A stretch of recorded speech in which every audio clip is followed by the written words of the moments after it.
मैं स्वर्ग को भी जीत चुका हूँ और मैं आज इस सभा में भी धनुष्यबाण को मैं ही उठाऊंगा। अशा पद्धतीने ललकारू लागला, सगळ्यांना धमकावू लागला रावण.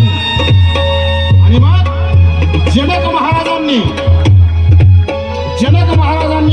धनुर्यज्ञासाठी परवानगी दिली.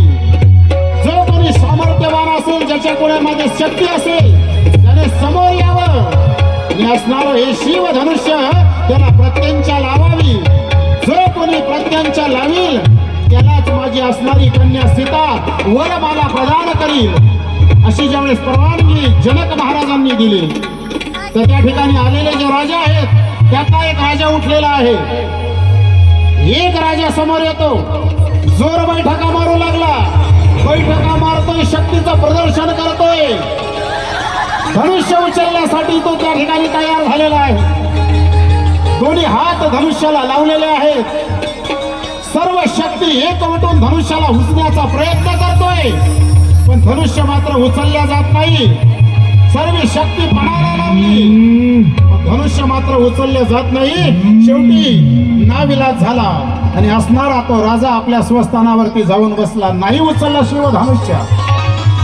मग आता दुसरा राजा त्या ठिकाणी उठलेला आहे. दुसरा राजा समोर येतोय. आहे का राजा? ठीक आहे.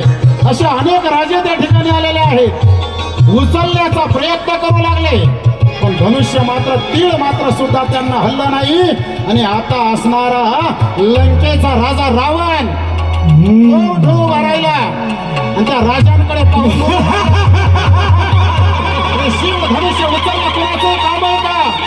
एका हातानं रावण धनुष्य उचललेलं आहे. एका हातानं धनुष्य उचललं.